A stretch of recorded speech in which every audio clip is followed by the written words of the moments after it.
Hey everyone, Anarch here. Do you ever get this feeling like there's nothing we can do? That the task at hand is just too enormous for us to confront? Or maybe that the project is just too far gone to ever salvage what's been lost? If so, you can't be blamed. After all, the forces arrayed against human liberation appear innumerable. But I've made this video today to tell you it's not too late. The world is not unsalvageable, and the opponents to human liberation are not insurmountable. There are real, material paths towards self-determination and dignity that exist for our species, if only we choose to seize them. To achieve these changes, we must take an analytical approach to the systems we are embedded inside of, and construct the proper response with attention and urgency. There is a great deal of time devoted in our communities toward deconstructing the capitalist paradigm, toward decomposing oppressive belief systems, and toward uncovering Gödelian contradictions wherever they may lie. But while this process of deconstruction and its critical insights are valuable, it has a tendency to focus our minds upon critique rather than action. This is not to say that deconstruction is not important. It is. It is instead to say that if we wish to build a better society, we must also know what it is we're trying to build and how we will build it, not just why the current one has failed us. If we don't manage these dual needs, we risk two very dire outcomes. One, a citizenry that is educated on the flaws of capitalism, but is sent into a spiral of distress because of the lack of an apparent alternative, defeatism. Or two, a citizenry that is motivated out of anger, but is not prepared to build the better world to replace it, aimlessness. Either defeatism or aimlessness are undesirable if we wish to actually achieve a revolutionary outcome. And I do not think this can be solved through further deconstruction. Thus, what we will seek to do in this video is construct. After all, if an arrow is to hit its mark, the archer must know both how to wield their bow and where they desire for the arrow to land. Today, what I want to do is discuss change and revolution. Murray Bookchin once said, in his work Ecology and Revolutionary Thought, that in each era following the Renaissance, revolutionary ideology has been crucially informed by an emerging school of scientific thought whose novel analysis was brought to bear on society. He summarized the eras in the following way. Astronomy in the time of Copernicus and Galileo helped to guide a sweeping movement of ideas from the medieval world, riddled by superstition, into one pervaded by a critical rationalism, openly naturalistic and humanistic in outlook. During the Enlightenment, the era that culminated in the Great French Revolution, this liberatory movement of ideas was reinforced by advances in mechanics and mathematics. The Victorian era was shaken to its very foundations by evolutionary theories in biology and anthropology, by Marx's reworking of Ricardian economics, and, toward its end, by Freudian psychology. For our era, Bookchin says, it is the science of ecology which will drive the development of a more complete and enduring revolutionary ideology. The ideal society this would produce, post-scarcity anarchism as he calls it, would utilize a new conception of ecology and its organization called social ecology, which includes all human social structures within the purview of the ecological perspective, bringing the synthetic into harmony with the organic. In the spirit, although maybe not the exact letter of Bookchin's observation, we will borrow from another discipline in science called complex systems analysis. This discipline concerns itself with the analysis of systems which are composed of delicately interconnected pieces, which, when combined together, produce nonlinear behaviors. These complex systems occur all throughout nature, both in the realm of the synthetic, such as in computers and economies, and in the realm of the organic, such as in biologies and ecologies. And in these systems, many interesting behaviors arise, but there are two in particular that we want to utilize in this video: feedback cycles and emergence. Let us inspect the first. A feedback cycle arises when the result of some process becomes the new starting point for that process as it cycles again. A feedback cycle thus feeds back into itself. Such processes are quite dynamic and responsive, prone to large changes when small alterations are made to their material conditions. In general, they can assume three main behaviors.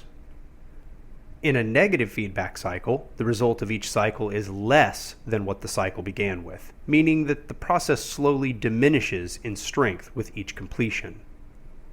In a positive feedback cycle, the result of each cycle is larger than what it began with, meaning that the system's strength grows with each cycle, enforcing the process upon each completion. In a stable feedback cycle, the input and the output are in harmony, unlikely to either diminish to non-existence nor to explode to excess. In the synthetic fields, especially computer science, these cycles are the ones they attempt to engineer. In organic fields, such as ecology, these are the processes which tend to be created when natural systems reach equilibrium through gradual self-adjustment. In order to see how this concept can inform our theory of action, let us consider a test system. In this system, we have modeled one among many possible feedback cycles: the feedback between top-down and bottom-up effects in electoral politics. For those who are only listening, we'll parse out the cycle in a pseudo-linear fashion. Organizing creates pressure on power structures. This pressure extracts concessions. Concessions amplify the organizers. Organizers then take this energy to put more pressure on power structures, and so on. Now, historically, there has been some contention among different left tendencies as to how the cycle of progress should be understood. While many anarchists have contended that all important effects should be thought of as originating from the organized masses, many historical Marxists have contended that the alteration of material conditions must be reinforced from the top. But given that both of these claims are linear in nature, they both fall flat within this framework. Instead, this view sees each distinct effort as a contributing component which either accelerates or decelerates the various cycles that are involved in the mechanisms of political change. In other words, at each juncture of a feedback cycle, energy either builds or diminishes cyclically within that particular system. Each step of the process feeds back into the cycle, producing a new outcome. So let us use our organizing cycle from a moment ago. If, for example, a movement is unable to extract meaningful concessions, this will have a tendency to create organizer burnout, which will then weaken the group as it turns back to attempt to extract more concessions. This is what led to the slow dissolution of the Occupy Wall Street movement, for example. Because they did not achieve significant concessions, their amplification slowly diminished, burning out the organizers. If at each juncture energy builds, however, a movement will enter a positive feedback cycle where concessions will be gained more and more rapidly over time. Take, as a modern example, how the arrival of Bernie Sanders onto the public scene affected the rest of politics in 2016. By the simple fact that he used the self-descriptor of democratic socialist, we have seen the radicalization of an enormous number of people in the United States, resulting in a resurgence of the DSA and other leftist organizations, both domestically and abroad. This energy and increased membership was then marshaled toward the election of other socialists, such as Alexandria Ocasio-Cortez, and the expansion of other leftist projects, in a more general sense. We can think of this as a positive cycle. But we must not be reductive on either account stated above. Indeed, the two events can be said to be highly correlated, such that Occupy Wall Street, even though it dissolved before achieving its demands, set the stage for the emergence of a Bernie Sanders-like figure by planting seeds of mass dissent in the populace. In this more holistic view, we might say the two events were therefore linked through a much, much larger but slow-growing feedback cycle that was in construction from roughly 2011 to 2016, interacting with the Marxian aspects of alienation and capitalist self-sabotage. In this view, each organization is in internal feedback with itself and in external feedback with all other components of society. The individual, in constant interaction with the other aspects of the world, represents the smallest political feedback cycle, all of whom are summed together to play out the dynamics of the total system. This makes political change into an analysis of delicately nested and interconnected cycles, combining the operational needs and actions of both the individual and various collectives. The key to enforcing this particular aspect of our theory of change is to understand that at each of the junctures where a movement can gain or lose energy, it has to create a mechanism to maintain or capitalize on its successes, both at the institutional level and the level of the individual.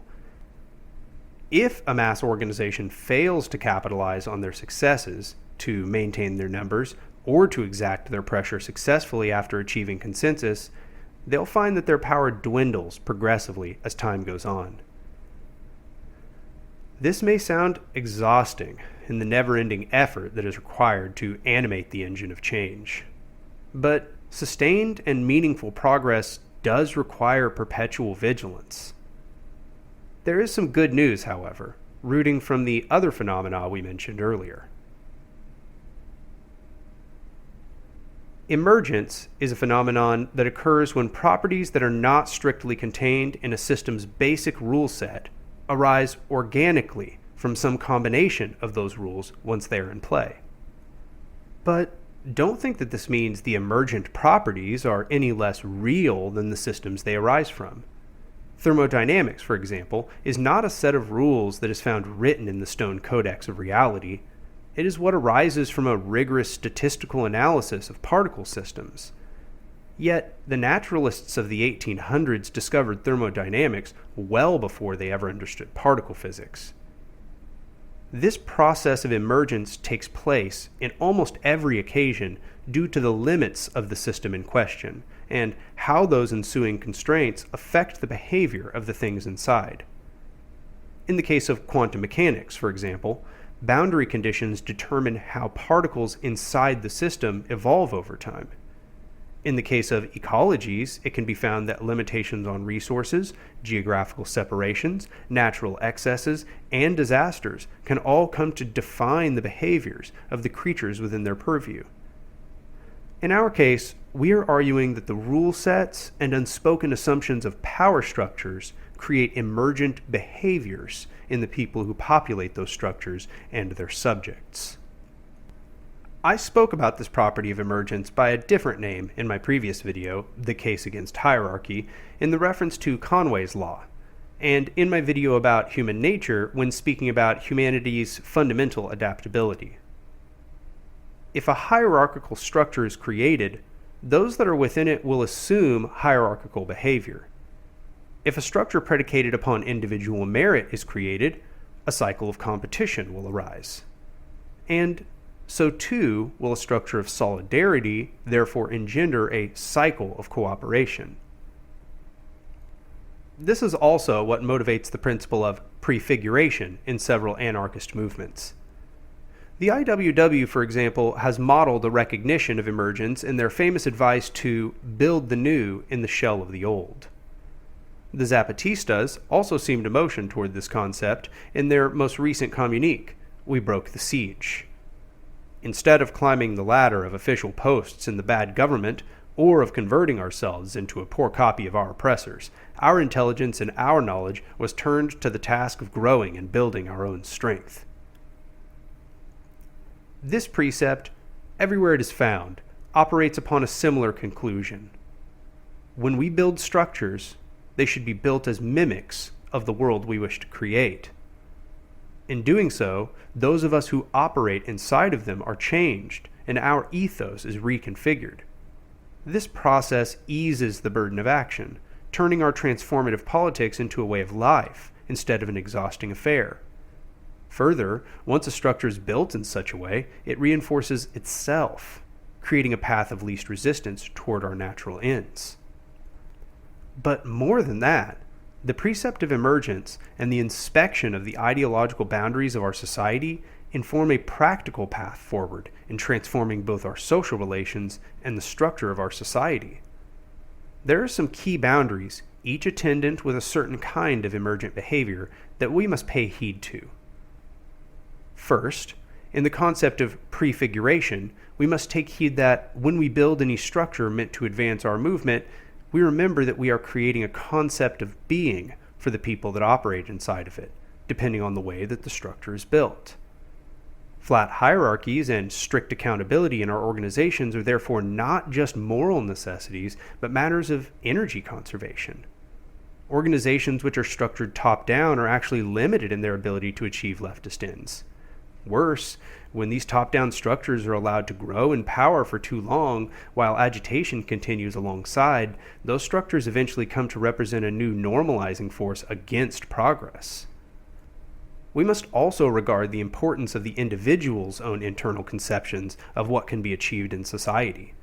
After all, these collections of individuals form the constituencies of different power structures, either constructing them through their compliance or deconstructing them through their defiance. These individual internal conceptions, summed together in this way, can therefore either represent the driving force of revolutionary impulse or potent opposition to progress if we don't work to change them. But, perhaps most importantly, we must heed the importance of our era. Within each span of time, different feedback cycles exist, both as proactive mechanisms to maintain the existence of prevailing structures and in the opposing cycles built by the misery of the populace from the excesses of those structures. In each era, therefore, we are bid to use the existing feedback cycles in order to bolster the ones that we build, for the purposes of either subverting the cycles which are predicated upon injustice, or constructing the cycles which produce dignity and equity. This is echoed in the words of Marx, who said, "Men make their own history, but they do not make it as they please. They do not make it under self-selected circumstances, but under circumstances existing already, given and transmitted from the past." Thus, in order to escape our era, we are forced to operate first within the framework of the liberal republic. This is why I will not advocate, as many other anarchists do, that we abandon all action within liberal political institutions. These institutions are undeniably in feedback with massive numbers of people, and the concessions that take place within those institutions therefore serve an important purpose in setting the tone of cultural expectations. Indeed, the energy generated by successes in these institutions can create explosions of membership and enthusiasm for leftist movements. I advocate that organizers and thinkers work within electoral systems that they think they can transform most meaningfully, while being constantly vigilant of the effects that the boundaries of those institutions can have upon them. The entryist, for example, having entered an extraordinarily coercive political institution, is very susceptible to having their mindset changed by the boundaries and expectations of their trade instead of subverting them. After enough concessions to these expectations, the entryist can be turned into a systemic component themselves, not a saboteur acting in the interests of the masses. Those who organize for electoral politics are at risk too, as they must be very careful not to become myopic toward the ends of the republic and overallocate resources that would have been spent more effectively on the construction of democratic citizen movements. Because although we have conceded that there is some energy to be gained from the election of politicians into the republic, by themselves, these tactics cannot liberate us. In order to spare these tactics the pitfalls of aimlessness and careerism, we must have separate, principled activist structures that provide counter-leverage on these individuals as they carry out their particular tasks, to constantly shift focus back to their duty as leftists and re-solidify their ideology. Yes, this can split our efforts by placing capable organizers into compromising positions, But we must endeavor to build robust systems separate from the successes of these institutions that will recruit a growing number of people to our movements. After all, if we don't, we will fizzle out regardless. And if we do, we can bear the sacrifice of a few individuals to carry out their chosen task. Also, so long as we are bound to the era of the liberal republic, we are also bound, both by morality and practicality, to seek protections for the oppressed within the existing paradigm. Inside of capitalism, social programs often represent the strengthening of the dignity of the masses and the freedom of individuals from the coercion of the capitalist work or die ethos. Indeed, as we steal power away from the institutions of racism, sexism, genderism, ableism, and all other institutions of oppression, we degrade the ability of those institutions to distract us from the revolutionary task at hand. We must also do what the traditional left has done and build unions, although we must be aware that the union, as an entity, only continues to exist so long as capitalism exists, and that it is thus reliant upon capitalist property relations. Under socialism, there would be no unions, because every workplace would be subsumed by robust and complete worker control, without separation of the manager from the worker, or the owner of capital from the producer of labor value. Thus, although radical unions have always and always shall be an indispensable ally in the fight for socialism, the union in general should not be confused for something it is not. Unions, like social programs, should be thought of as a temporary respite from the complete domination of capital while the charade of capitalism is allowed to continue. Although the union can be a fighting unit, it is also an entity which can be domesticated for capital's interests. Altogether, this combination of tactical responses creates a cumulative pressure, both in formal liberal institutions and in the creation of prefigured economic and solidaric structures, shifting the ideological boundaries of the masses. And, to be certain, as the mental expectations of the people change, institutions will not go along with this process without a fight. The impulse to flatten their hierarchies, undermine their ruling ideology, and shift power into citizen structures is wholly contrary to the desires of the powerful. They will therefore exert their own normalizing force, which attempts to reconfigure people's expectations to the previous era. This interplay between the leftward changing attitudes of the populace and the recalcitrant establishment can be seen as two cycles in opposition to one another. So, in order to alter the expectations of the power structure, we must present an opposite force that overwhelms institutional resistance. With every bit of power we attain, we must demand concessions that appear impossible in the current system. Thus, when they seek to compromise with us, they do so from a position that is much further left and much more anti-authoritarian than they ever would have conceded had the demands begun within their existing paradigm. This repeating cycle must be fought for tirelessly, such that we drag those institutions, kicking and screaming, along with us through the expanding Overton window that our radical demands create. As this process takes place, our structures grow stronger, invigorated by success in enacting leverage, while the institutional structures grow weaker in their repeated capitulation to the masses. And, rest assured, the faster we achieve these goals, the more force they will exert to stop the shift. Therefore, throughout this process, we must also aim to erode the coercive ability of those institutions to resist our changes. Otherwise, they may respond with suppressive violence, as history has shown many times. Once individual expectations have been shifted on a mass scale, organizational concepts of being have been prefigured using cooperative structures, and the cycles attendant to the liberal republic have been weaponized against the prevailing power structures, we will have undergone a thorough transformation of society. We then enter into a decline of liberal capitalism and the rise of economic and social democratization. Once this cycle is begun, we are no longer speaking of mere progress. We are speaking of revolution in the style of Pierre-Joseph Proudhon. When our ideas on any subject, material, intellectual, or social, undergo a thorough change in consequences of new observations, I call that movement of the mind revolution. If the ideas are simply extended or modified, there is only progress. Here we might say that we use the apparent engine of progress in order to lead to revolution. It is not a complete revolution, in that humanity shall not be fully liberated upon the revolutionary juncture, but it instead represents the fertile soil for the next set of revolutionary cycles. In this view, revolution is not a single event, it is a process. As the systems of dominance representing liberal capitalism fall into disrepair, and the revolution at hand pushes forward their elimination, institutions will give way to dynamic new cycles that will necessitate different responses. As such, different tactics will be necessary as the conditions progress, and we must be expectant of how our approach will have to change in kind when this takes place. Moreover, we should not wait until these organizations will be necessary. We should, instead, endeavor to build them preemptively. These sorts of organizations, prefigured to function in the next paradigm, might appropriately be referred to as revolutionary organizations.